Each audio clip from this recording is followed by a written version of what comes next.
Bien, don Guillermo Rocafort, vamos a pedirle que empiece esta entrevista sobre su libro, El elegido, un libro que defiende la vida, con una oración, para que la gente conozca el libro y sobre todo tome conciencia de lo que es el aborto, de este abominable crimen. Adelante. Sí, pues por todos los niños no nacidos en nuestra patria, desde aquella infame ley del año, creo que fue 85, del gobierno socialista, y mantenida por todos los gobiernos, incluso la derecha presuntamente católica. Pues por esos millón y medio de niños no nacidos, pues que Dios los tenga en su gloria y que nos recuerden constantemente que no tenemos que parar hasta conseguir derogar esta ley y reparar la memoria de este millón y medio de niños no nacidos en España. ¿Cómo nació el libro? ¿Por qué se le ocurrió escribirlo? Bueno, el libro es una promesa a la Virgen María por el feliz nacimiento de una sobrina que nació con muchísimas dificultades. Entonces, bueno, a raíz de eso pues surgió esa promesa de si nuestra Madre Santísima María la Virgen pues ayudaba a mi sobrina, a quien está dedicado por cierto el libro, pues yo intentaría devolverle su gracia en forma de un libro que hiciera una especie de alegato en defensa de la vida de una forma moderna y actual, a través de una novela contemporánea.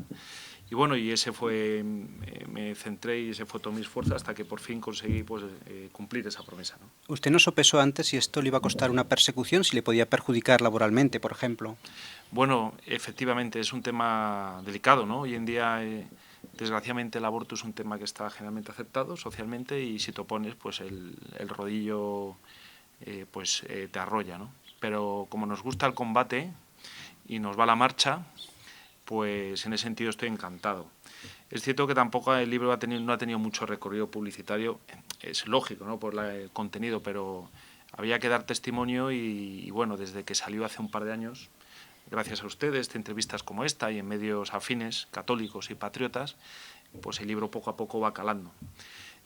Yo particularmente hace ya bastante tiempo que no lo releía y a raíz de esta entrevista, pues lógicamente me quise actualizar con el libro y la verdad es que está escrito casi en términos proféticos, ¿no? Porque uno se va dando cuenta de que todo lo que se recoge en esas páginas, pues con el paso del tiempo se intensifica y se hace todavía más dura esa realidad, ¿no? Para invitar a leerlo, vamos a contar un poquito el argumento, pero sin Sí, desvelar cómo acaba. sí, sí. Bueno, pues esto es una novela como digo, contemporánea en el momento presente y, bueno, se basa en una hipotética profecía, ¿no? Hay una profecía que siempre surge en las profecías en los momentos más duros de las naciones, de los pueblos, que dice esa profecía que un niño arrancado de las fauces del infierno, es decir, salvado de una clínica abortiva, porque ahí es donde está el verdadero infierno sobre la tierra, en las clínicas abortivas, pues será el próximo rey de España. Esto entronca con la tradición hispánica. Hay que recordar que los antiguos reyes de la corona de Aragón juraban en la Catedral de la Senola en Zaragoza, juraban, cuando eran entronizados, defender a las viudas y a los huérfanos. Además lo juraban sobre los santos evangelios. En una monarquía, las monarquías hispánicas han sido monarquías legítimas en el sentido que se han justificado teológica y socialmente en la defensa de los débiles. Desgraciadamente, a raíz de ya varios siglos, la monarquía española ha apostatado de esa función histórica, legítima, y se ha entregado a las oligarquías, ¿no? Entonces, se ata esa profecía a esa tradición hispánica, es decir, un monarca, un rey, un soberano que defienda a los débiles. Y qué mejor, ¿no?, que ese futuro rey sea un niño que a lo largo de su vida, que se recoge en este libro, pues está predestinado a esa... es por lo tanto un mensaje de esperanza, ¿no? También está escrito pensando en esas madres, ¿no?, porque desgraciadamente la infinita mayoría de las que entran allí entran desorientadas, totalmente confusas, violentadas, porque yo lo he visto, y es para ellas sepan que el mundo es así de maravilloso y es capaz de convertir lo que parece que es una desgracia en la mayor bendición, ¿no? ¿Y por qué no? y esta monarquía que ya hemos visto a lo largo de estos últimos decenios cómo no ha tenido ningún problema en firmar leyes del aborto cada vez más crueles, pues también de alguna forma que se ponga en el foco del juicio histórico y político y para qué queremos una monarquía, un sistema político que no defienda a los débiles, ¿no? Al hilo de lo que está diciendo, hay una profecía de San Juan Bosco que dice que una monarquía que no defienda los derechos de Dios no llega a la cuarta generación. No sé si usted conocía este hecho. Pues lo desconocía completamente, pero no me extraña nada, porque cuando se pierde la legitimidad moral, al final, digamos, eso se hunde como se hundió el Titanic, porque si no tienes un verdadero arraigo ético, un arraigo, vamos a decir, religioso que fundamente, digamos, una estructura tan importante como ha sido en España la monarquía, pues al final se diluye como un azucarillo, que es lo que va a pasar con la monarquía española, ¿no? Actual, ¿no? Al fin y al cabo, pues todo el mundo ante ese abandono, sobre todo los más débiles, pues qué sustento, qué apoyo va a tener, salvo de la oligarquía financiera, pero esos apuestan por valores seguros, ¿no? Como en la bolsa. Vamos a centrarnos en el libro antes de empezar con los frutos espirituales, que seguramente los ha habido, ¿no? Y nos los va a contar. Pues, ¿qué ataques ha tenido? No sé si alguna persona le ha amenazado, le ha dicho que no escriba sobre esto, ha tenido alguna persecución. Bueno, vamos a ver, a nosotros, a los escritores patriotas, más que amenaza, en una primera fase nos aplican la dictadura del silencio. Es decir, no existimos. Entonces, claro, hoy en día, como no aparezcas en los medios de comunicación, realmente no tienes capacidad de influencia o de transformar la sociedad. Yo no sé si por fortuna o por desgracia todavía no he pasado de ese primer nivel, por lo menos con esta novela. En otros niveles de la economía, por ejemplo, pues sí hemos sufrido acosos, scratches, pero vamos, no hay ningún problema, lo aceptamos como un servicio patriótico y aparte que como no nos da ningún tipo de miedo, pues siempre son retos en la vida, ¿no? O sea, porque realmente si no hay combate, si no hay incertidumbre en el plano intelectual, pues al final te conviertes pues en la chusma literaria que nos gobierna hoy en día en España y en Occidente, pues gente, pues eso sí que no tiene ningún problema económico, ni social, ni cultural, nada, porque ellos viven en, digamos, en esa dictadura, anclados, ¿no?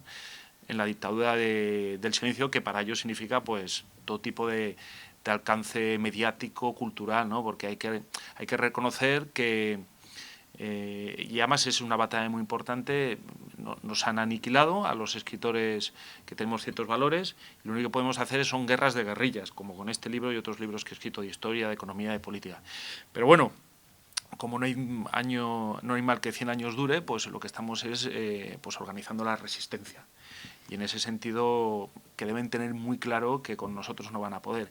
Y aunque nosotros pasemos, porque no somos más que arena y polvo, vendrán nuevas generaciones, por supuesto no serán las del PP, ¿no? Sino que vendrán nuevos patriotas que al final les devolverán al lugar de donde nunca deben de salido, que es de las cloacas de la infamia y sobre todo del odio y la animadversión y la inquina, que es lo que les mueve los corazones a estos que nos gobiernan y a sus cortes literarias, culturales, etcétera, etcétera. Por lo tanto, es necesaria una literatura católica con una cosmovisión cristiana que hable claro, ¿no?, en temas como el aborto. Absolutamente, absolutamente. Es importantísimo entrar en ese debate literario, sobre todo pensando en los jóvenes, ¿no? Porque con un libro es muy difícil hoy en día contactar con ellos, ¿no? Porque realmente hay que reconocer que nos han sobrepasado los tiempos. Es muy importante saber conectar sobre todo con los jóvenes, porque son el futuro, ¿no? Sobre todo son el embrión, ¿no? Y a través de libros, de películas, llegando sobre todo a lo que se trata es a su corazón, a su conciencia. Ese corazón y esa conciencia que hoy en día este sistema postmodernista pues les ha endurecido, ¿no? Y yo creo que con libros como este y programas y siendo muy persuasivos y muy convincentes, al final los jóvenes se dan cuenta de que lo que les ofrece hoy en día el modernismo no es más que pura fachada, ¿no? Y que detrás de una juventud y de unos esplendorosos 20 años, pues hay muchísimo más, ¿no? Y realmente los han neutralizado, porque los jóvenes han sido siempre el motor de las revoluciones y de los cambios en la historia. Y esa futura revolución que todos ambicionamos tiene que venir de sus manos, de las manos de los jóvenes que digan ya basta a este sistema vacío, a este sistema nihilista que no es capaz de ofrecerles nada más que satisfacciones inmediatas, pero que en el fondo, al final, lo que no se va a conseguir nunca es llenar el corazón de ilusiones y de entusiasmo, ¿no? Vamos a centrarnos concretamente en el libro. ¿Qué frutos espirituales ha dado? Cuéntenos casos de testimonios de cómo ha ido cambiando los corazones. Bueno, vamos a ver. Las personas con las que he comentado, familiares y amigos, pues les ha gustado muchísimo, les ha emocionado, ¿no? porque al fin y al cabo yo siempre escribo las novelas como en primera persona. En este caso, pues es el niño, ¿no? El niño desde el momento de la concepción, que por cierto dicen ya estudios científicos que ya tiene conciencia de su ser, es impresionante, desde el mismo momento de la concepción. Por métodos de regresión mental han llegado a ese momento, ¿no? Pues dándole vida, dándole espíritu a ese embrión ya inicial, pues las personas que de alguna forma lo han leído, pues han dicho que les ha gustado muchísimo, ¿no? Alguna entrevista en medios de comunicación, alguna presentación, es decir, el comentario es muy positivo, ¿no? El problema que tenemos es romper el cerco, es que estamos completamente aislados, vivimos en un apartheid cultural, en un Guantánamo intelectual, ¿no? Entonces, cada libro de estos es un mazazo contra ese muro, podemos decir, ese muro de Berlín, o ese muro cultural de Berlín que nos han impuesto, y lo que tenemos que intentar es continuar dando esos mazazos hasta que al final se derrumba, ¿no? Es decir, es un libro de futuro, ¿no? Yo sé que a corto plazo pues irá con cuentagotas, ¿no? Pero Dios quiera, cuando no estemos aquí, pues siempre existirá este libro, se reeditará, se comentará, ¿no? De cómo pues unos patriotas en un determinado momento fueron capaces de escribir este libro cuando todo el mundo guardaba silencio, cuando las grandes editoriales españolas, como Planeta, no venden nada más que basura, ignominia y contaminación cultural, pues sí que hubo gente que por la vía persuasiva y sobre todo la constancia, porque mucho más difícil que escribir el libro fue publicarlo. Pero bueno, encontré un editor patriota y enseguida pues me manifestó su total apoyo, ¿no? Ese es nuestro gran desafío, ¿no? Los testimonios individuales son buenos, pero tenemos que romper el cerco. Y el cerco siempre se ha roto, pues como se ha roto, ¿no? Con persuasión, con constancia, haciendo bien las cosas, con determinación y con valor. Porque hay que pensar que los que nos han reducido en nuestras fortalezas, los que nos han aislado, no son, tienen mucha financiación, pero yo estoy convencido de que no tienen el valor suficiente para eternamente tenernos a nosotros encerrados en este apartheid cultural.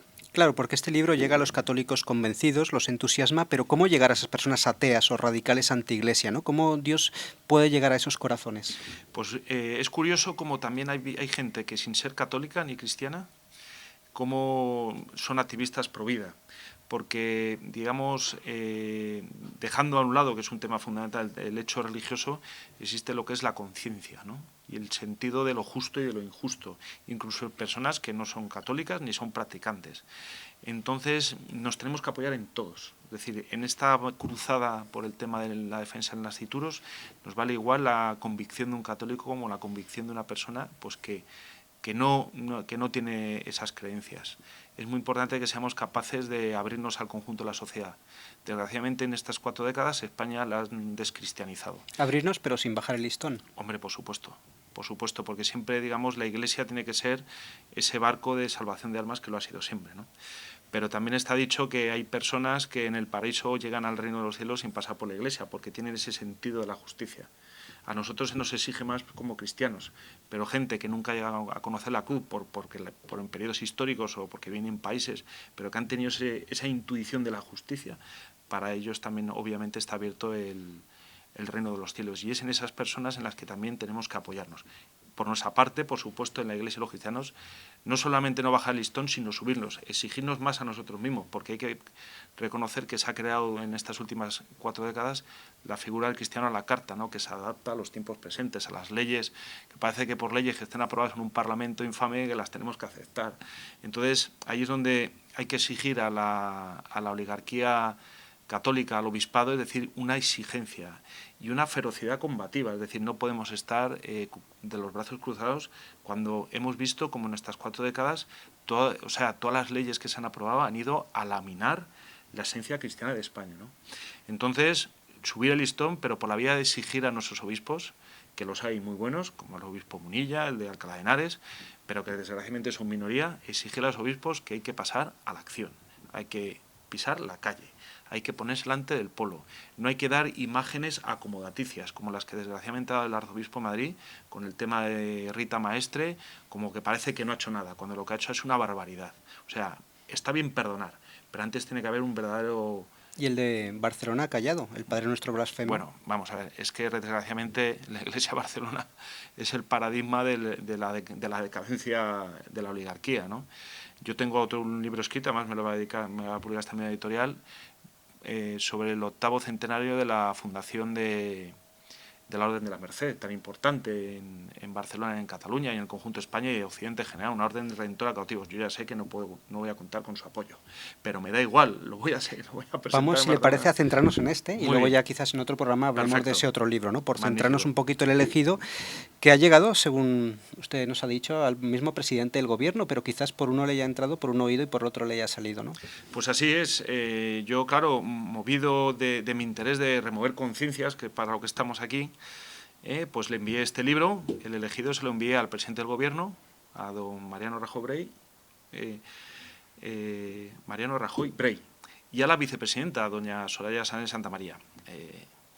Quizá con una dedicatoria mucho más personal a la vicepresidenta. La vicepresidenta no me ha contestado, pero bueno, pero sí que me contestó el presidente del gobierno a través de una comunicación el 21 de octubre del 2014.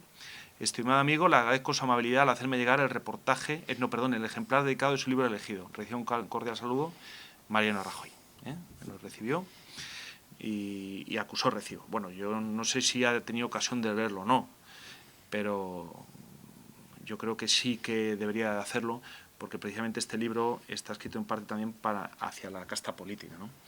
Pero bueno, por lo menos hay que reconocerle que tuvo el detalle de contestarme. La vicepresidenta, que tiene un papel mucho más activo en esta cuestión, como en el aborto, como pasa con las mujeres, pues no me ha contestado. Pero bueno, tiene el resto de su vida alguna vez para rehabilitarse. Concretamente, con mayoría absoluta, como tuvo el PP, podían haber cambiado radicalmente las leyes, ¿no?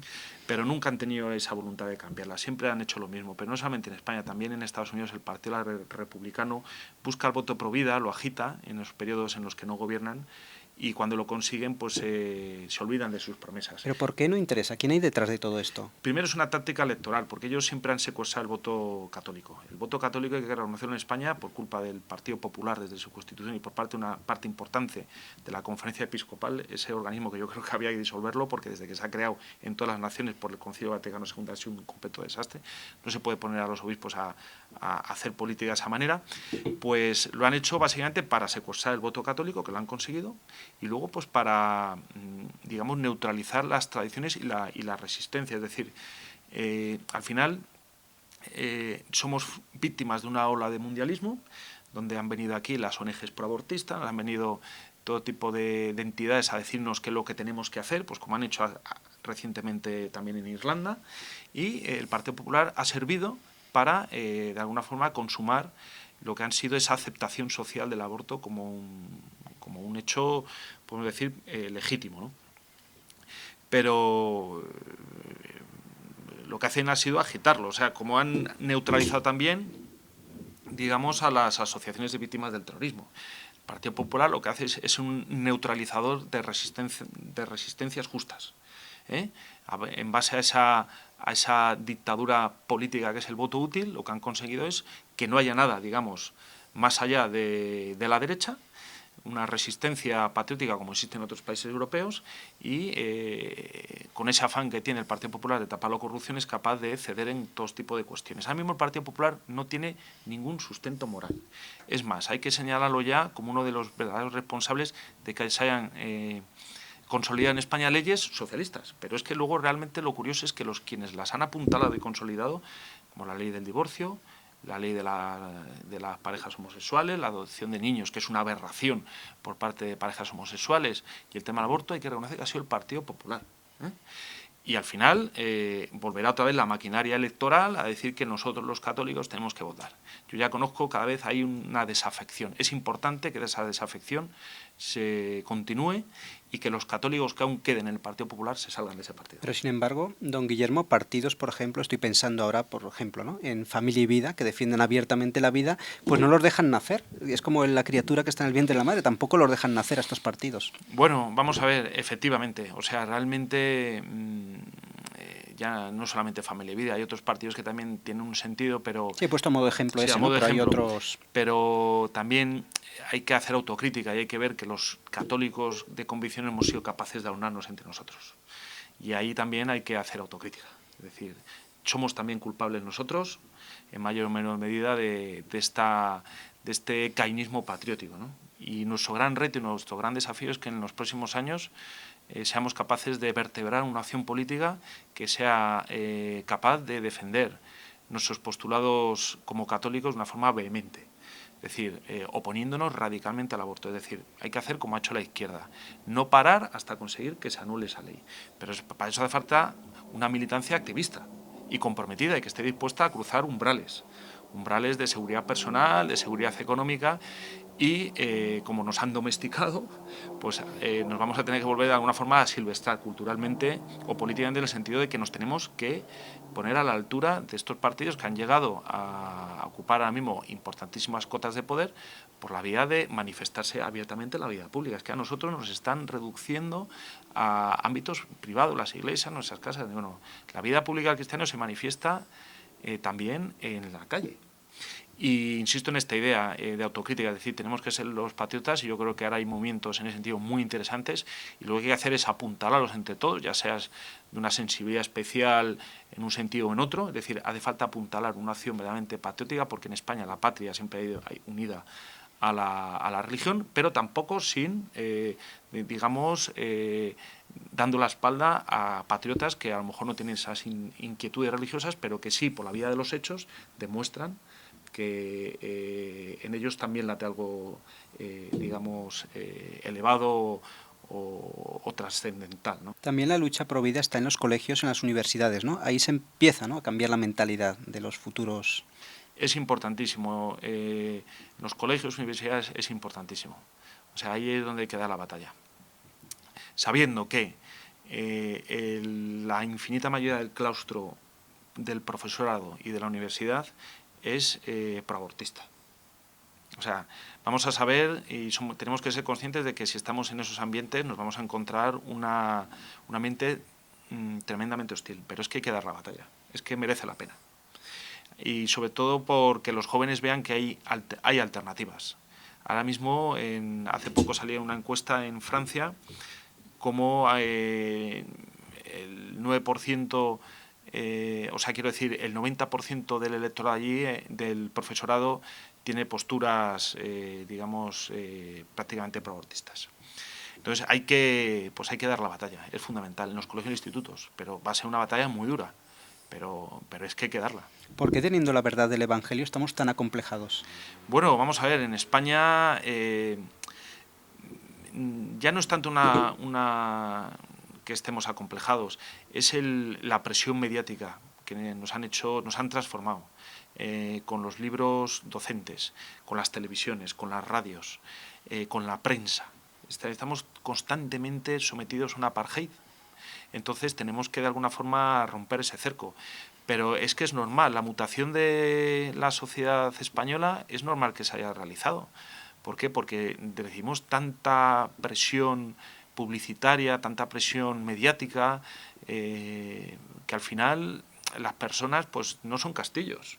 Es decir, las propias familias empiezan a desestructurar, porque es imposible, si en España hubiera un medio de comunicación, uno, ya no digo varios, si hubiera uno que fuera capaz de dar con un nivel de difusión importante, fuera capaz de dar la batalla, pues ahora mismo la sociedad se transformaría. Es decir, ¿podemos recuperar esa España tradicional? Pues claro que sí. Pero claro, van a hacer falta décadas y un esfuerzo mediático importantísimo. Pero claro, es que el Partido Popular le ha dado el monopolio televisivo a los enemigos de la fe y a los enemigos de España. Es que es así. O sea, es algo incomprensible. O sea, al final estamos viendo cómo la gente, cómo el Partido Popular ha utilizado los votos de 10 millones de españoles para hacer más corrupción y para entregarles a sus verdugos. Mientras la conferencia episcopal se reúne a no sé qué. En vez de decir, pues, señores, a partir de ahora se calienta la calle. Se calienta la calle. Es decir, ya tenemos que darnos cuenta de que los cristianos no podemos estar en nuestras casas esperando a que nos saquen de ellas de cualquier manera, o que nos expulsen de nuestra propia nación. Calentemos la calle. Es que también hay crisis en la propia Iglesia, ¿no? Si la Iglesia estuviese firme y fuerte, pues tendríamos mucha más fuerza. Claro, pero tiene que trasladar ese entusiasmo y esa valentía. Es decir, ¿cuántos obispos hemos visto encabezando manifestaciones contra el aborto? Yo creo que no ha habido ni uno. Y es un tema, yo creo que esencial, porque más allá de la corrupción económica, política, yo creo que realmente lo más nocivo de nuestra nación ha sido la cuestión del aborto. Es que ya una vez que se aprobó esa ley, ya se puede aprobar cualquier otra ley. Porque cualquier otra ley, por muy corrupta que sea, no va a ser nada comparado con esta. Ahora mismo hay que adoptar medidas donde sobre todo el pueblo vea capaz de, oiga, es que estos católicos hay que ver que están en la calle luchando y dando ejemplo, como ha pasado, por ejemplo, en Polonia, en Hungría, que son naciones católicas de Europa del Este, donde mantiene esa esencia católica, y los primeros que salen a protestar son los propios católicos. Es que ellos han hecho la revolución del 56, que ahora conmemoramos, 60 aniversario, lo hicieron católicos húngaros. La caída del muro de Berlín en Polonia le hicieron los católicos. Es muy importante trascender esa idea. Y necesitamos gestos, y necesitamos obispos que bajen a pie de calle y que no estén chantajeados como están. Porque los obispos en España están mucho chantajeados. Y si tú tienes un motivo de chantaje, apártate y deja otro. Que no ¿Ha hecho llegar el libro a los obispos? Bueno, yo creo que aún no sí. Yo creo que aún así... Sí. El libro lo tiene el obispo Munilla, a través de unos amigos carlistas, y me parece que el de Cádiz, que creo que también se lo hice llegar, con uno que de Gibraltar, me parece. Entonces, pero bueno, ya digo que es un libro de largo recorrido. O sea, va a seguir difundiéndolo, haciendo nuevas ediciones. Sí, el libro se seguirá apostando por él, desde luego. Porque es un libro que nunca perderá, digamos, actualidad, desgraciadamente. Ojalá que este libro al día de mañana no lo tengamos que editar más. Es cortito, pero tiene un mensaje muy potente, ¿no? Pues sí, tiene un mensaje sobre todo de gran humanidad, ¿no? En mis libros siempre intento dar voz al personaje, y aquí es darle humanidad, darle esencia humana al Nasciturus, ¿no? Entonces él va contando pues todo su recorrido. Para escribir ese libro me documenté mucho en libros sobre la realidad del Nasciturus. Hay un libro muy bonito que es La vida del niño antes de nacer, de cómo se comunica con la madre, de cómo es capaz de cómo existe esa comunicación que en términos materiales no somos capaces los científicos de acreditar, pero sí que se manifiesta. Es decir, realmente la medicina está años luz de lo que realmente hay detrás del cuerpo humano, ¿no? Entonces me documenté buscando efectivamente esa realidad del Nasciturus y para que de alguna forma el personaje, el niño, pues tuviera ese papel central, ¿no? Y sobre todo pensando en la maravilla del Evangelio, que nos viene a decir que de lo débil y de lo pequeño pueden hacer la mayor grandeza, el misterio de la vida y la grandeza de Dios, ¿no? ¿Cómo animaría a una persona que esté viendo esta entrevista a leer el libro y a comprarlo para regalar, para hacer apostolado, para comprar varios, para difundirlo? Yo los animaría, desde luego, a la gente que comprara este tipo de libros y que los regalara, ¿no? Y sobre todo pensando en jóvenes y en personas que pueden estar en ambientes proabortistas, porque siempre hay que intentar buscar la rehabilitación de esas personas y sobre todo el reencontrarse con la realidad, ¿no? Porque, como hemos comentado anteriormente, este modernismo al final lo que hace es arrancar el alma de las personas, ¿no? Y los jóvenes que están innatamente por su propia esencia insuflados de valores y de idealismo, pero ahora mismo esos valores y idealismo de qué van, cómo están ocupados, pues a favor del aborto, a favor de los derechos humanos, a favor de la ecología, o sea, cosas totalmente artificiales y sin sentido. Ya para ir finalizando esta entrevista, vamos a pedirle que nos hable de sus futuros proyectos, tanto en el campo provida como en otros aspectos del catolicismo. Bueno, pues vamos a ver, hay que seguir siempre como escritor católico comprometido, siempre en los libros, introduciendo lo que son valores propios de nuestra fe católica, ¿no? No solamente en la novela, sino también en la historia y en la economía, porque yo soy doctor en económicas y en mis libros sobre SICAV, yo te voy a sacar ahora mismo sobre los fondos buitre, lo que intento ver también es que no solamente es que existe el aborto, es que también existe la destrucción de la propiedad de las familias, ¿no? Cómo se ataca por parte de las grandes entidades financieras. Es decir, el católico ahora mismo se tiene que adaptar. La usura, que estuvo prohibida. El católico se tiene que adaptar a los tiempos presentes, y sobre todo los intelectuales, y dar una respuesta que absolutamente nadie va a dar. Pero para eso tenemos que armarnos de valor, porque a nosotros no nos van a dar el glamour de los flashes ni de las grandes entrevistas.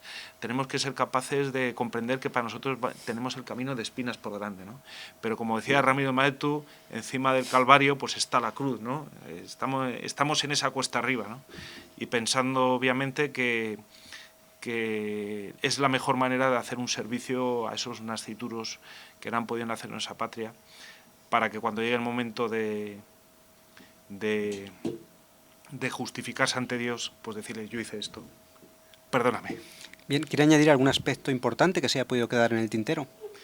Pues agradeceros la entrevista y que difundáis lo máximo que podáis el libro y que sigáis en vuestra labor, porque aquí estamos todos actuando en comandita, intentando transformar la realidad y dedicando nuestros esfuerzos y nuestros desvelos a esta maravillosa tarea que consiste en que España vuelva al catolicismo, pero verdadero. Bien, hoy en Butacas Vacías hemos hablado claramente y sin tapujos en contra de este vicio abominable que es el aborto. Y hemos hablado con don Guillermo Rocafort, que le agradecemos su presencia, y estoy seguro que es uno de los elegidos por la Divina Providencia para defender la vida y las causas católicas en España. Muchas gracias y que Dios le bendiga. Igualmente, Javier, muchas gracias y que Dios os bendiga a vosotros y a vuestro medio de comunicación.